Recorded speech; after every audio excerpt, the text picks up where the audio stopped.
We're coming to the end of another incredible Rolex SailGP season, a season full of drama, full of speed and full of incredible performances. But before we turn our eyes to the winner-takes-all grand final in Abu Dhabi, we're looking to celebrate some of the standout performances that have defined this season. I'm here with CJ and Lisa, and we're going to start the conversation on who we think should be in the running for a number of different award categories. First off, to kick things off, let's talk about the MVP award, the SailGP Most Valuable Athlete Award. Lisa, who are you picking? Oh, it's a tough one. Obviously, throughout the season, so many different teams have won, and no one player can do it without their team. But for me, the way that I thought the season started with Hannah Mills, obviously wanting to drive for Emirates Great Britain, and then Dylan taking that role. She's stepped into that strategist role. She's really flourished, and she supported Dylan. So Dylan has done great, but I think he couldn't have done it with someone like Hannah. She has so much experience at this top level, couple of Olympic medals, but she really kind of makes that team gel together. The way that you hear her strategizing throughout the racing, I just think she's a real superstar. She is standout. For me, my option was going to be Dylan Fletcher. He is Mr. Consistent throughout, and obviously he's no one without his strategist. However, I did all the maths, and across all of the races throughout the year, he averaged third place, which I think is pretty impressive, and it's very, very valuable if you're talking in terms of MVP. CJ, who would yours be? Mine would be Alex Sinclair, who's now on the Red Bull Italy team. I think we give a lot of love to the drivers, the wing trim or the flight controller, but we need to give some love to our grinders too. And I actually sailed with Alex back on the US team from season 2 all the way to season 4, and he's such a wealth of knowledge, brings a lot of information, obviously super strong guy, and I think is a real asset to the new Red Bull team. Okay, anyone could be in the running. Make sure you let us know who you're voting for at home. The next category we're going to look at is the Powerhouse Award, the SailGP Powerhouse Award. Again, let's start with you this time, CJ. Who are you picking as your SailGP Powerhouse for 2025? I think Anna Weiss is an obvious one. She's the first and only female grinder on the league, so she's my top pick. CJ likes the grinders today. True, what's going on there? All about the grinders. Lisa, who are you picking?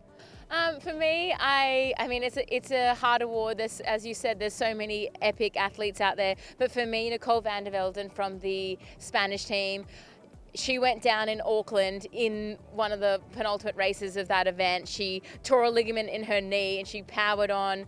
They made a couple of finals. She then sailed with knee brace for the next couple of events. And I think to be able to, just get out there in pain in a knee brace, but also then win a couple of events while you're still rehabbing, I just think it goes to show that the level of commitment she has to the cause.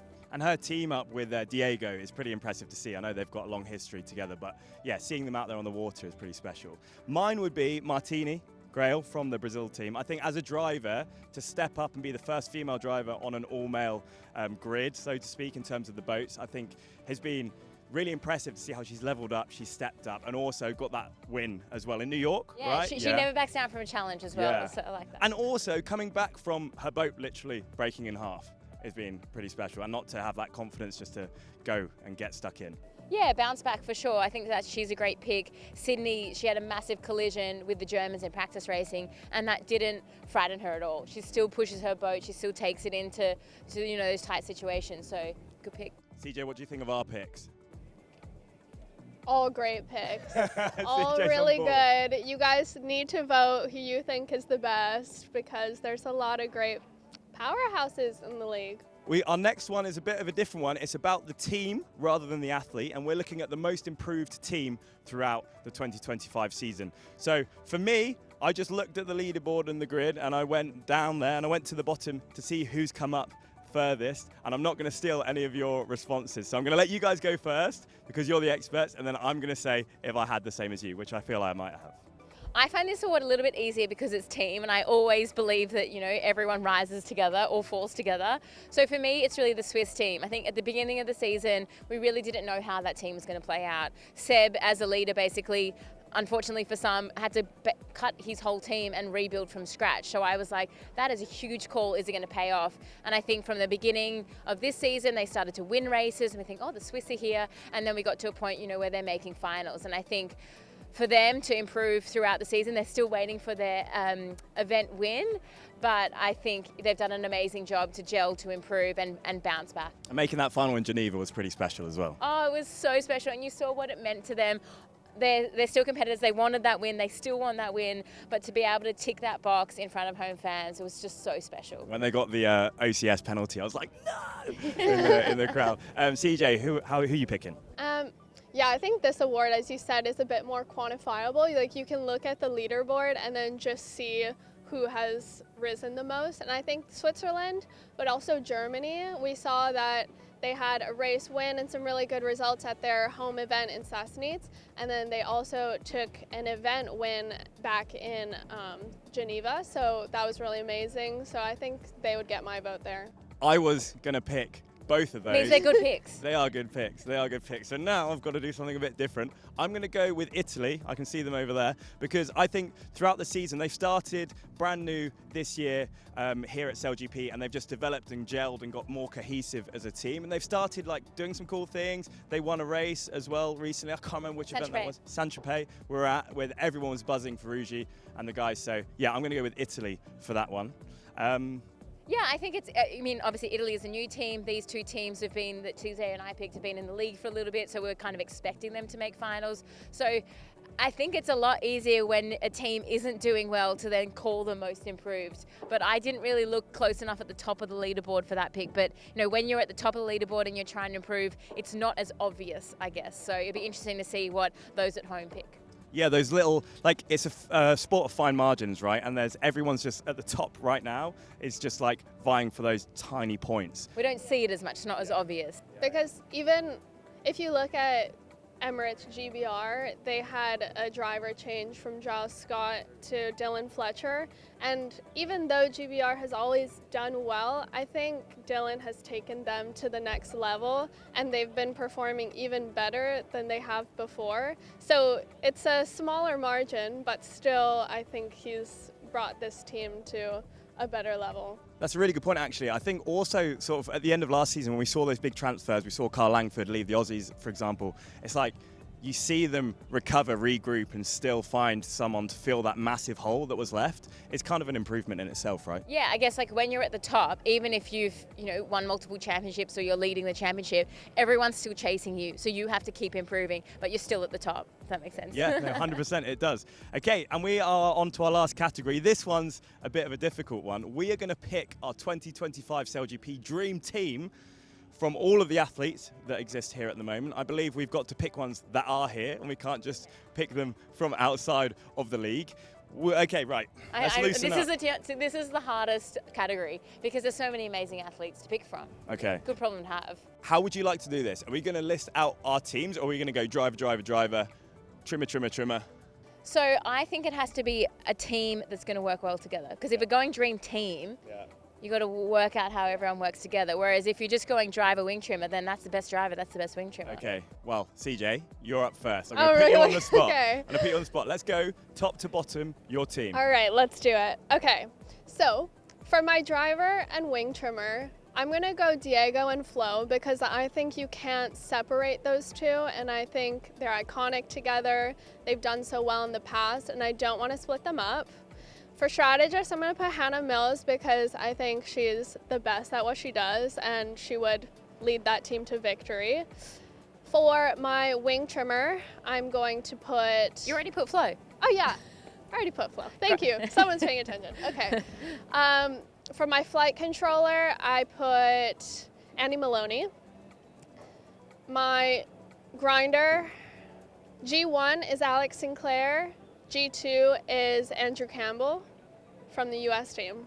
I like what you've done there. You've made sure that the people you voted for the other awards are in your dream team. That's a good move. I haven't done that. That's clever. I didn't think about that either, so let's see how this goes. Stitch up. Stitch up. I think what you did really well there, CJ, is you picked a driver and a wing trimmer who really complement each other. Obviously, they were gold medalists in the skiff in the 49er, and I think that kind of cohesion and link is really essential at that position. What do you think, Lise? I think it's a great team. I think this is a really difficult one that I really struggle with because I've been trying to work out how they would gel as a team, and obviously you don't know that. So when I first went into my dream team picks, I was thinking about really good athletes, which is the same. I was starting at the back. I went Hannah Mills. Obviously she was my MVP, so I've got to put her on the vote.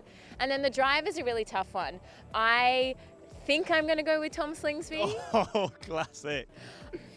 I was tossing up Peter Burling, but Home advantage. yeah, there. Aussie girl at heart. Well, Tom has also won 3 SailGP True, Championships, true. and You if can't I beat was that. out there in the big breeze, I'd want someone like him steering me around the racetrack. So I think I'm going to have to go Slingers for that one.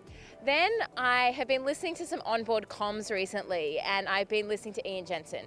And the way that he sort of coaches that boat around the racetrack, his communication style, I really love. And I think he probably doesn't get as much glory as he deserves. So I'm not really sure how he would go. So I've got Brit, Aussie, Brit, and then I'm going to have to go another Aussie, unfortunately.